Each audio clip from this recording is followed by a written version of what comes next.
Hello दोस्तों, स्वागत है आप सभी का आपके अपने YouTube channel MBA education by Nikhil sir. दोस्तों, ऑपरेशन रिसर्च के पिछले सेशन में हमने ट्रांसपोर्टेशन मॉडल स्टार्ट किया था और लास्ट सेशन में हमने आपको ये बात बताई थी कि ट्रांसपोर्टेशन मॉडल एक ऐसा मॉडल होता है जिससे हम ट्रांसपोर्टेशन की कॉस्ट पता करते हैं किसी भी गुड्स को एक डेस्टिनेशन से दूसरे डेस्टिनेशन पर भेजने की। साथ में आपने ये देखा था कि ट्रांसपोर्टेशन कॉस्ट निकालने की टोटल पहले 5 मेथड होती है, जिसमें पहली मेथड का नाम लिस्ट कॉस्ट मेथड है, second method row minima, then column minima, then north west corner rule, then Vogel's approximation method. और इन पांचों में से जब कोई भी एक मेथड हम लगा अप्लाई करते हैं और उससे जो ट्रांसपोर्टेशन कॉस्ट हम पता करते हैं तो उस ट्रांसपोर्टेशन कॉस्ट को कहा जाता है इनिशियल बेसिक फिजिबल सॉल्यूशन। और इनिशियल बेसिक फिजिबल सॉल्यूशन या ट्रांसपोर्टेशन कॉस्ट एक बार पता करने के बाद आपको स्टेपिंग स्टोन या मॉडिफाइड डिस्ट्रीब्यूशन मेथड में से कोई एक मेथड और लगानी होती है और उससे जो सॉल्यूशन मिलता है that is called optimum solution, मतलब फाइनल सॉल्यूशन। तो जो मॉडिफाइड डिस्ट्रीब्यूशन मेथड होती है या स्टेपिंग स्टोन मेथड होती है उससे आपकी जो ट्रांसपोर्टेशन की कॉस्ट होती है वो कम हो जाती है। और जो हमारा पिछला सेशन था उसमें हमने लिस्ट कॉस्ट मेथड का एक क्वेश्चन सॉल्व किया था और एक क्वेश्चन आपको होमवर्क में हमने दिया था। अब इस सेशन में हम रो मिनिमा मेथड का एक क्वेश्चन देखेंगे और एक क्वेश्चन आपको फिर होमवर्क में दिया जाएगा। तो देखिए, पहले तो आपके सामने स्क्रीन पर क्वेश्चन है। क्वेश्चन में लिखा है determine the initial basic feasible solution of the given transportation problem by row minima method. अब आपको सबसे पहला काम क्या करना है, तो जब भी आपके सामने कोई क्वेश्चन आ जाए तो पहले आपको ये चेक करना है कि आपका डिमांड और सप्लाई इक्वल है या इक्वल नहीं है। तो हम डिमांड और सप्लाई को चेक कर लेते हैं। सबसे पहला काम यही करना है, क्योंकि अगर आपने डिमांड और सप्लाई को चेक नहीं किया और डायरेक्ट क्वेश्चन सॉल्व करने लग गए तो गड़बड़ हो जाएगी। तो पहले तो डिमांड और सप्लाई का टोटल देखना है। तो देखिए, डिमांड और सप्लाई का जो टोटल है, अगर हम टोटल देखें तो टोटल हमारा 400 है। डिमांड भी 400 है और सप्लाई भी कितना है, 400, 60, 120, 140, 80, इधर 140, 100, 160। तो डिमांड और सप्लाई का टोटल इक्वल है। अब हमारी मेथड का नाम क्या है, तो हमारी मेथड जो हमें लगाना है उस मेथड का नाम है रो मिनिमा मेथड। तो नाम से ही पता चल रहा है कि रो का मिनिमम देखना है। रो मिनिमा का मतलब होता है रो, जो रो है आपकी उसका आपको मिनिमम देखना है। लेकिन अब सवाल है कि सर हमारे क्वेश्चन में जो रो हमें दी है वो तो 3 रो है, एक F1 है, एक F2 है और एक F3। तो आपको पहले ये भी पता होना चाहिए कि रो क्या होता है और कॉलम क्या होता है। तो देखिए, आपको रो और कॉलम भी एक बार समझा देते हैं। जो नंबर हॉरिजॉन्टली लिखे होते हैं दैट इज कॉल्ड रो, और जो नंबर वर्टिकली लिखे होते हैं दैट इज कॉल्ड कॉलम। तो रो किसे कहा जाता है, तो हॉरिजॉन्टली जो नंबर लिखे होंगे उसे रो कहेंगे, जो वर्टिकली नंबर लिखे होंगे उसे क्या कहेंगे, कॉलम। तो F1, F2, F3 आपकी रो है, D1, D2, D3, D4 आपके क्या है, कॉलम। तो रो मिनिमा का मतलब है कि आपको पहली रो देखना है। आपको क्या करना, पहली रो देखना। पहली रो का मतलब आपको सिर्फ 6, 8, 14, 11 देखना है। और इस रो में जो मिनिमम कॉस्ट है उस कॉस्ट से आपको गुड्स को क्या करना है, ट्रांसफर करना है। मतलब पहली फैक्ट्री से आपको सबसे पहले माल भेजना है। ठीक है, रो मिनिमा का मतलब क्या है कि आपको पहली रो देखना है, या यूं कहें कि सबसे पहले आपको पहली फैक्ट्री से माल भेजना है। जब तक पहली फैक्ट्री से पूरी तरीके से माल नहीं चले जाता है, या यूं कहें कि जब तक पहली फैक्ट्री का जो सप्लाई है वो जीरो नहीं हो जाता है, तब तक आप सेकेंड फैक्ट्री से माल नहीं भेजेंगे। जब तक सेकेंड फैक्ट्री का सप्लाई जीरो नहीं हो जाएगा तब तक थर्ड फैक्ट्री से माल नहीं भेजेंगे। तो रो मिनिमा का मतलब है रो को तो देखना है, लेकिन इसका कंसेप्ट क्या हुआ, इसका कंसेप्ट यही है कि आपको सबसे पहले माल अपनी पहली फैक्ट्री से भेजना है। जब तक पहली फैक्ट्री से पूरी तरीके से माल नहीं चले जाएगा तब तक दूसरी फैक्ट्री से माल नहीं भेजेंगे। जब तक दूसरी फैक्ट्री से माल नहीं चले जाएगा तब तक तीसरी फैक्ट्री से माल नहीं भेजेंगे। ठीक है, तो रो मिनिमा में रो क्यों देखते हैं, क्योंकि इसमें एक एक फैक्ट्री से माल भेजते हैं। पहले पहली फैक्ट्री से माल जाएगा, जब तक पहली फैक्ट्री से माल नहीं चले जाता पूरा 140 टन तब तक दूसरी फैक्ट्री पे नहीं आना। जब तक दूसरी फैक्ट्री से 100 टन माल नहीं चले जाएगा तब तक तीसरी फैक्ट्री पर नहीं आएंगे। इसीलिए इसको क्या कहा जाता है, रो मिनिमा, क्योंकि इसमें रो देखी जाती है। तो देखिए, हमारी पहली रो देखिए, पहली रो में सबसे मिनिमम कॉस्ट कौन सी है, तो आप बोलेंगे सर पहली रो में मिनिमम कॉस्ट आपकी 6 है। पहली रो में मिनिमम कॉस्ट कितनी है, 6। तो 6 से माल भेजेंगे, 6 रुपए में माल भेजेंगे। कहां पर, F1 से D1 पर।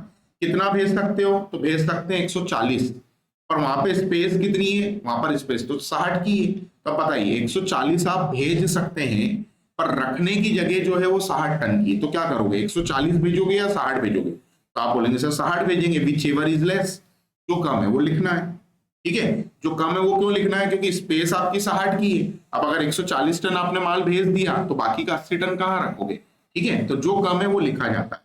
जैसे 60 में से 60 गया, यहाँ पे 0 आएगा, और 140 में से 60 जाएगा तो ये आ जाएगा 80। तो ये आपका कॉलम कटा है, अभी आपका कॉलम कटा, अभी आपकी रो नहीं कटी है। तो अभी आपको फिर से क्या करना है, रो में ही देखना है। फिर से आपको कहां पे देखना है, रो में ही देखना है, पहली रो में ही देखना है। तो एक काम करते हैं, अगर इसी में हम आगे कंटिन्यू करते हैं तो थोड़ा हौश पौश हो जाएगा। हम इस क्वेश्चन को आगे लिख लेते हैं, F1, F2, F3, और क्या बचा इधर से, D2, D3, D4, D2, D3, D4, और बाहर आपका सप्लाई और डिमांड आ जाएगा। यहां पे हम सप्लाई लिख देंगे और नीचे हम डिमांड लिख देंगे। और पहले काम करते हैं, ट्रांसपोर्टेशन कॉस्ट लिख देते हैं। ट्रांसपोर्टेशन कॉस्ट कितनी है, 8, 14, 11। यहाँ पे लिखेंगे 8, 14, 11, फिर लिखना है 7, 15, 14, फिर लिखेंगे 7, 15, 14, फिर लिखेंगे 11, 10, 12, 11, 10, 12, और अब डिमांड और सप्लाई लिखना है। तो डिमांड और सप्लाई में देखिए कितना आएगा, 120, 140, 80, 120, 140, 80, और सप्लाई में कितना आएगा, सप्लाई में आएगा 80, 100 और 160। यहाँ लिखेंगे 80, यहाँ लिखेंगे 100, और यहाँ लिखेंगे 160। अब फिर से रो को ही देखना है। तो जब तक पहली रो से पूरी तरीके से माल डिस्पैच नहीं हो जाएगा, जब तक आपकी पहली रो कट नहीं हो जाएगी, तब तक आपको सेकेंड रो पर नहीं आना। तो फिर से देखिए, पहली फैक्ट्री को ही देखना है, ठीक है।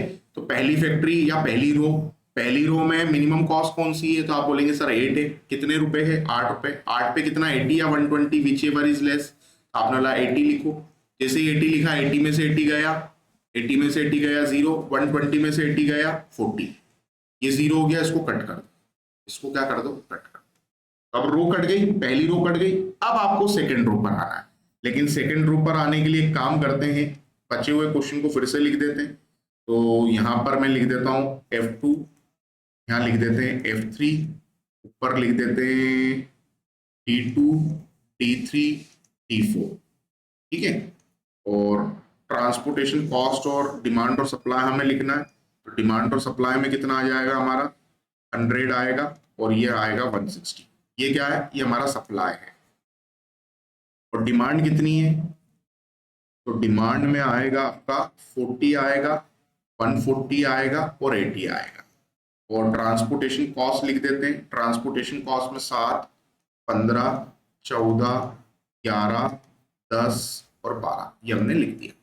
अब क्या करना है, फिर से पहली रो अब कौन सी है, अब F2 है, ठीक है। या यूं कहें कि फिर से आपको टॉप रो देखना है, ठीक है। पहली फैक्ट्री आपकी क्लियर हो गई, पहली फैक्ट्री से आपने पूरा रिटर्न माल भेज दिया। अब सेकंड फैक्ट्री देखो। रो मिनिमा का मतलब ही क्या है, रो देखना है, जो सबसे ऊपर रो लिखी है ना, उसी को देखते रहो, ठीक है। अब देखिए क्वेश्चन कट गया, पहली फैक्ट्री जो है वो गायब हो गई, क्योंकि हमने उससे पूरी तरीके से माल भेज दिया।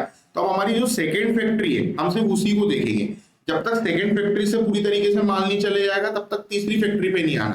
तो ये कंसेप्ट होता है रो मिनिमा का, मतलब आपको टॉप रो देखते रहना है। कब तक देखते रहना है, तो हमेशा टॉप रो ही देखते रहना है, क्योंकि जैसे टॉप रो कट जाएगी तो जो सेकेंड टॉप रो है वो टॉप रो बन जाएगी। चलिए, तो अब बताइए, पहली रो 7, 15, 14, इसमें मिनिमम कॉस्ट कौन सी है, तो आप बोलेंगे सर इसमें मिनिमम कॉस्ट है हमारी 7 रुपए। तो 7 रुपए पे कितना, 40 या 100, तो आप बोलेंगे 40। जैसे 40 लिखा, 40 में से 40 गया 0, 100 में से 40 गया 60, ये 0 हो गया, इसको कट कर दिया। अभी रो कट हुई है क्या, नहीं हुई है। फिर से टॉप रो ही देखना है, फिर से क्या देखना है, टॉप रो ही देखना है, फिर से टॉप रो देखना है। तो एक काम करते हैं, या तो आप यहीं पे देख लो 15 और 14 दोनों में से कौन सा काम है, या आप इस क्वेश्चन को आगे कॉपी कर सकते हैं। तो एक काम करते हैं, इसको मैं आगे कॉपी कर देता हूं, इसको हम आगे कॉपी कर देते हैं, क्योंकि काटा पिटी करेंगे अगर हम तो फिर गड़बड़ होगी। F2, F3, फिर T3, D4, T3, और यहाँ पे लिखेंगे D4। अब क्या करना है, फिर से सप्लाई लिखना है, अप्लाई, और यहाँ पर क्या लिखना है, डिमांड। डिमांड सप्लाई कॉपी कर लेते हैं पीछे से, कितना 140, 80, ये लिखा मैंने 140, 80, और सप्लाई कितना है 60 और 160। यहाँ पे हम लिखेंगे 60 और यहाँ लिखेंगे हम 160। अब बचा हुआ क्वेश्चन फिर से लिख लेते हैं। बचा हुआ क्वेश्चन 15, 14, 10, 12, 15, 14, 10, 12। अब क्या करना है, फिर से टॉप रो देखना है। फिर से क्या करना है, टॉप रो देखना है। रो मिनिमा का मतलब ही क्या है, रो मिनिमा का मतलब है सबसे पहले पहली रो देखेंगे, जब तक पहली रो पूरी तरीके से नहीं कटेगी तब तक दूसरी रो पे नहीं आना, जब तक दूसरी रो नहीं कटेगी तब तक तीसरी रो पर नहीं आना। या तो आप इस तरीके से समझ लें, या आपको हमेशा टॉप रो देखना है, टॉप रो की जो मिनिमम कॉस्ट है उसी कॉस्ट से माल भेजना है। और इसके पीछे का रीजन क्या है, इसके पीछे का रीजन लॉजिक ये है कि इसमें फैक्ट्री देखी जाती है एक एक करके। पहले पहली फैक्ट्री देखी जाएगी, जब तक पहली फैक्ट्री से पूरी तरीके से 140 टन माल सप्लाई नहीं हो जाएगा तब तक सेकंड फैक्ट्री पर नहीं आएंगे, जब तक सेकंड फैक्ट्री से 100 टन माल सप्लाई नहीं हो जाएगा तब तक थर्ड फैक्ट्री पर नहीं आएंगे। ठीक है, तो ये रो मिनिमा का लॉजिक होता है, कंसेप्ट होता है। अब करना क्या है देखिए, फिर से आपको पहली रो ही देखना है, 15-14 दोनों में से कौन सा काम है, तो 14 रुपीज का है। ठीक है, अब देखो कम तो हमें 10 रुपए दिख रहा है, पर हम मैट्रिक्स मिनिमा मेथड नहीं पढ़ रहे हैं, हम कौन सी मेथड पढ़ रहे हैं, रो मिनिमा। तो आपको पहली रो ही देखना है, या यूं कहें कि आपको टॉप रो ही देखना है। जब तक टॉप रो से पूरी तरीके से माल नहीं जाएगा तब तक अगली रो पर नहीं आना। तो 15 और 14 मिनिमम कौन सा है, 14। 14 पे कितना, 60 या 80, तो आप बोलेंगे सर 60 जो कम है। तो जैसे 60 में से 60 गया 0, 80 में से 60 गया 20, ये 0 हो गया, इसको कट कर। अब आपकी सिर्फ एक ही रो बची, अब आपकी सिर्फ एक ही रो बची। अब इस रो को देखो, अब इस रो को देख लो। तो एक काम करते हैं, इसे एक बार फिर से लिख देते हैं F3, यहाँ लिख देते हैं D3, यहाँ लिख देते हैं D4। और जब आखिरी में एक रो एक कॉलम बचे तब दिमाग लगाने की ज्यादा जरूरत नहीं पड़ती है। ठीक है, आपको डायरेक्ट क्वेश्चन को सॉल्व करना है। तो यहाँ पे हम लिखेंगे 140, यहाँ पर लिखेंगे 20, यहाँ पर लिखेंगे 160। देख लो डिमांड और सप्लाई बराबर ही है। और यहाँ पे मैं लिखूंगा 10, यहाँ मैं लिखूंगा 12। थर्ड फैक्ट्री में मिनिमम कॉस्ट आप बोलेंगे 10 रुपए। 10 पे कितना, 140 या 160, तो यहाँ पे लिखेंगे 140 में से 140 गया 0, 160 में से 140 गया 20, ये 0 हो गया, इसको कट कर। अब आखिरी बचा 12, 12 पे डिमांड भी 20, सप्लाई भी 20, यहाँ पे 20 लिख दो, तो ये भी 0 हो गया, ये भी 0 हो गया। सर अगर लास्ट में 0 नहीं बचे तो दो बातें हो सकती है। कौन कौन सी दो बातें, या तो आपने डिमांड और सप्लाई का टोटल चेक नहीं किया, क्योंकि डिमांड और सप्लाई का टोटल हमेशा इक्वल होना चाहिए। तो अगर आपने डिमांड और सप्लाई का टोटल अगर चेक नहीं किया तो हो सकता है कि वो अनबैलेंस क्वेश्चन। ठीक है सर, हमने चेक किया है टोटल तो 400 ही है, तो फिर आपने बेटा कोई ना कहीं गलती की है, कहीं पर आपने कोई माइनस करने में गड़बड़ की है। ठीक है, वरना टोटल लास्ट में हमेशा क्या बचेगा, 0। डिमांड भी 0 आएगी, सप्लाई भी 0 आएगा। अब हमने पूरा क्वेश्चन सॉल्व कर लिया। हमें क्या करना है, ये जितने भी अलॉटमेंट है इसे पीछे क्वेश्चन में लिखना है। एक काम करते हैं, सबसे पहला अलॉटमेंट 6 पर हुआ है 60, तो हम इधर आते हैं आगे, और ये जो 6 है इस पे 60 लिख देते हैं। ये मैंने 60 लिख दिया। अब 60 के बाद मुझे कहाँ लिखना है, तो देखिए इसके बाद अगला अलॉटमेंट F1D2 पे हुआ, F1D2 पे 80, 8 पर F1D2 80। ठीक है, और गलत भी लिख देंगे तो अभी चेक हो जाएगा। आगे बढ़ते हैं, F1D2 के बाद F2D2 पे 7 है, 7 पे 40, F2D2 7, और इस पे कितना लिखना है, 40। चलिए आगे बढ़ते हैं, F2D2 के बाद F2D4 पे 14 पे 60, 14 पे 60, F2D4। ठीक है, देखो 14 भी दो दिख रहे हैं, एक ऊपर वाली रो में भी दिख रहा है, एक नीचे वाली रो में भी दिख रहा है। तो गलती क्या होती है, ऊपर वाली रो पे लिख दिया। ठीक है, गलती क्या होती है, ऊपर वाली रो पे लिख दिया, पर लिखना कहां पर है, ये देखो F2D4 में लिखना है। कहां पे लिखना है, फैक्ट्री 2 में डिपो 4, फैक्ट्री 2 में डिपो 4 कितना लिखना है, 60 लिखना है। ये मैंने 60 लिख दिया, करेक्ट लिखा है। और गलती से अगर आप यहां लिख देते, गलती से अगर आपने यहां लिख दिया 60, तो चेक कर लो हाथों हाथ, 60 प्लस 80 140, 140 प्लस 60 कितना होता है, 200। और देखो सप्लाई कितना है, सप्लाई तो 140 है, इसका मतलब आपने गलत लिख दिया। ठीक है, तो इसको हटा दो। चलिए आगे बढ़ते, आगे इसके बाद F3 में 10 140 और 20 लिखना, 140 और 20 लिखना, 140 और 20, 140 और 20, 140 एंड आई विल राइट 20। अब चेक कर लो डिमांड और सप्लाई, 60 प्लस 80 140, 40 प्लस 60 100, 140 प्लस 20 160, यहाँ पर 60 है, 80 प्लस 40 120 है, 140 करेक्ट है, 60 प्लस 20 88। ठीक है, अब आपको क्या करना है, ट्रांसपोर्टेशन कॉस्ट पता करना है। तो ट्रांसपोर्टेशन कॉस्ट निकाल लेते हैं, ट्रांसपोर्टेशन कॉस्ट। तो एकदम आसान है रो मिनिमा। तो हम पढ़ क्यों रहे हैं? क्योंकि बाय चांस एग्जामिनेशन में मेथड का नाम लिखा हुआ आ जाए कि आपको रो मिनिमा ही लगाना है, इसलिए आपको रो मिनिमा पता होना चाहिए, ठीक है। वरना क्वेश्चन तो आपको डायरेक्ट वेम मेथड से करना और वेम के बाद मोडी लगाना है एग्जाम, अगर मेथड का नाम लिखा नहीं है तो। अब देखिए क्या करना है, 60 into 6 plus 80 into 8 plus 40 into 7 plus 60 into 14 plus 140 into 10 plus 20 into 12। अब इसको सॉल्व करते हैं। तो देखिए ये आया आपका 360, 8 8 जा 64, 4 7 जा 28, 14 6 जा 84, 1400 और इधर आएगा आपका 240।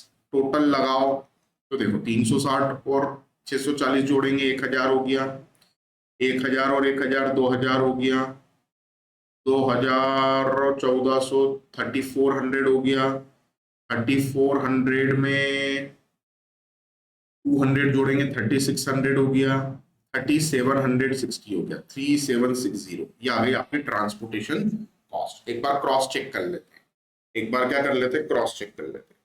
चलिए तो टोटल एक बार मैं चेक कर लेता हूँ, 360 plus 640 plus 280 plus 840 plus 1400 plus 240, 3760। ये आ गई आपकी ट्रांसपोर्टेशन कॉस्ट। क्वेश्चन आपका कंप्लीट। तो हमने रो मिनिमम मेथड लगाई और क्वेश्चन को पूरा सॉल्व किया। अब रो मिनिमम मेथड हमने लगाई, क्वेश्चन को पूरा सॉल्व किया, तो इस क्वेश्चन को सॉल्व करने का एक तरीका और है, वो भी देख लो आप, ठीक है। अभी मैंने क्या किया, बार बार क्वेश्चन लिखा, बार बार क्वेश्चन लिखा, तो इससे हमारा जो प्रेजेंटेशन है वो नीट एंड क्लीन है। हमारा प्रेजेंटेशन क्या है, नीट एंड क्लीन। आप एक बार में एक ही क्वेश्चन में क्या कर सकते हैं, इस पूरे क्वेश्चन को सॉल्व कर सकते हैं। कैसे करना है, तो देखो पहली रो देखो, मिनिमम कॉस्ट कौन सी है, तो आपने बोला सर 6 रुपए, 6 पे कितना 60 या 140 जो कम है, तो 60 लिख दिया। 60 में से 60 गया 0, 140 में से 60 गया 80, ये 0 हो गया, इसको कट कर दिया। अब क्या करना है, अभी रो ही देखना है, पहली रो ही देखना है, या यूं कहें टॉप रो ही देखना है। बताइए मिनिमम कॉस्ट कौन सी पहली रो की, आपने बोला 8, 8 पे कितना 80 या 120, आपने बोला सर 80, यहाँ पे 80 लिख दो, जो कम है वो लिख दो। 80 में से 80 गया 0, 120 में से 80 गया 40। अब ये 0 हो गया, इसको कट कर दिया। अब पहली रो कट हो गई, अब सेकेंड रो देखना। सेकेंड रो में मिनिमम कॉस्ट कौन सी है, तो 7 है। 7 पे कितना 40 या 100, 40, यहाँ पे 40 लिख दो। 40 में से 40 गया 0, 100 में से 40 गया 60, ये 0 हो गया, इसको कट कर दो। अभी सेकेंड रो कटी है क्या, नहीं, तो अभी सेकेंड रो को ही देखना है। सेकेंड रो में मिनिमम कॉस्ट 14, 14 पे कितना 60 या 80, तो आप बोलेंगे सर 60 लिख दो, तो 60 लिख दिया। 60 में से 60 गया 0, 80 में से 60 गया 20, ये 0 हो गया, इसको कट कर दो। अब लास्ट रो 10 और 12 मिनिमम कॉस्ट, तो आप बोलेंगे सर 10 पे कितना 160 या 140, तो आप बोलेंगे 140, विच एवर इज लेस। 140 लिखा, 140 में से 140 गया 0, 160 में से 140 गया 20, ये 0 हो गया, इसको कट कर दो। और लास्ट में फिर 20 बचा, 20 पे डिमांड भी 20 है और सप्लाई भी, लास्ट में 12 बचा, 12 पे डिमांड भी 20 है, सप्लाई भी 20 है, तो यहाँ पे 20 लिख दो। 20 में से 20 गया 0, 20 में से 20 गया 0, क्वेश्चन कंप्लीट। तो इस तरीके से भी आप क्वेश्चन को सॉल्व कर सकते हैं, लेकिन ये देखिए काफी मतलब नीट एंड क्लीन नहीं दिख रहा है। लेकिन यहाँ पर हमने क्या किया, जब क्वेश्चन को सॉल्व किया, ये कॉलम कटा, हमने बचा हुआ क्वेश्चन फिर से, फिर हमने पहली रो देखी, ठीक है। तो एग्जामिनेशन में आप इसी पैटर्न से क्वेश्चन को सॉल्व करेंगे। और रो मिनिमा का कंसेप्ट भी आप सभी को क्लियर है कि पहली फैक्ट्री को देखना, जब तक पहली फैक्ट्री से पूरा सप्लाई नहीं हो जाएगा तब तक सेकंड फैक्ट्री पे नहीं आएंगे, जब तक सेकंड फैक्ट्री से पूरा माल सप्लाई नहीं हो जाएगा तब तक थर्ड फैक्ट्री पे नहीं आएंगे। इसीलिए इसको कहा जाता है रो मिनिमा, मतलब रो को देखा जाता है। पहली रो जब तक कट नहीं होगी तब तक सेकंड रो को नहीं देखेंगे, जब तक सेकंड कट नहीं होगी तब तक थर्ड को नहीं देखेंगे। तो एक क्वेश्चन मैंने किया, अब एक क्वेश्चन आपको होमवर्क में दे रहे हैं, ये क्वेश्चन आप सॉल्व करेंगे, ये आपका होमवर्क है। आप इस क्वेश्चन को रो मिनिमा मेथड से सॉल्व कीजिए और पूरा क्वेश्चन सॉल्व करने के बाद आपके सॉल्यूशन को क्रॉस चेक करने के लिए आप इस ऐप को डाउनलोड कर लीजिए। इस ऐप में आपको ऑपरेशन रिसर्च पूरा मिलेगा, ऑपरेशन मैनेजमेंट पूरा फ्री मिलेगा, साथ में बिजनेस रिसर्च मेथड भी पूरा फ्री मिलेगा। और जो क्वेश्चन आपको होमवर्क में दिया है, इस क्वेश्चन का सॉल्यूशन भी आपको इस ऐप में मिल जाएगा। तो क्वेश्चन को आप सॉल्व कीजिए, क्रॉस चेक करने के लिए आप ऐप डाउनलोड कर लीजिए। क्वेश्चन में आपने क्या किया, हमने क्या किया, आपका क्रॉस चेक हो जाएगा और बाकी की आपकी जो पढ़ाई है, बाकी की आपकी आगे की जो प्रिपरेशन है, वो भी इस ऐप से काफी आसान हो जाएगी। साथ में इस ऐप में आपको फ्री कोर्सेज मिल जाएंगे, क्योंकि ये एकमात्र ऐसा ऐप है जो फ्री कोर्स भी प्रोवाइड करता है। अभी मैंने जैसे आपको बताया, ऑपरेशन मैनेजमेंट बीआरएम पूरा फ्री मिलेगा आपको। ऑल सब्जेक्ट के नोट्स मिल जाएंगे, अनसॉल्व पेपर मिल जाएंगे, साथ में एग्जाम टाइम पर जो लाइव क्लासेस रहेगी वो भी आपको इस ऐप में मिल जाएगी। ऐप को डाउनलोड करने के लिए आपको प्ले स्टोर पर जाना है, टाइप करना है MBA education by Nikhil sir, और आप ऐप को तुरंत डाउनलोड कर लीजिए। साथ में अगर आप आईफोन यूजर हैं तो ऐप स्टोर पे आपको ये ऐप मिल जाएगा, और अगर आप विंडोज लैपटॉप के थ्रू पढ़ाई करते हैं तो आपको विंडोज की एप्लीकेशन भी मिल जाएगी, जिसकी लिंक आपको नीचे वीडियो के डिस्क्रिप्शन में मिल जाएगी। तो आप तुरंत इस ऐप को डाउनलोड कर लीजिए, क्वेश्चन सॉल्व कर लीजिए, क्वेश्चन के आंसर को क्रॉस चेक करने के लिए ऐप को डाउनलोड कर लीजिए। साथ में अगर आपने अभी तक इस चैनल को सब्सक्राइब नहीं किया है, आप चैनल को सब्सक्राइब कर लीजिए, क्योंकि न्यू वीडियोस के नोटिफिकेशन से उन्हीं लोगों तक पहुंचते हैं जिन्होंने चैनल को सब्सक्राइब करके बेल आइकन को प्रेस किया होता। तो इस सेशन को हम इतने ही देखते हैं, अगले सेशन में हम आगे बढ़ेंगे और नई मेथड पढ़ेंगे कॉलम मिनिमा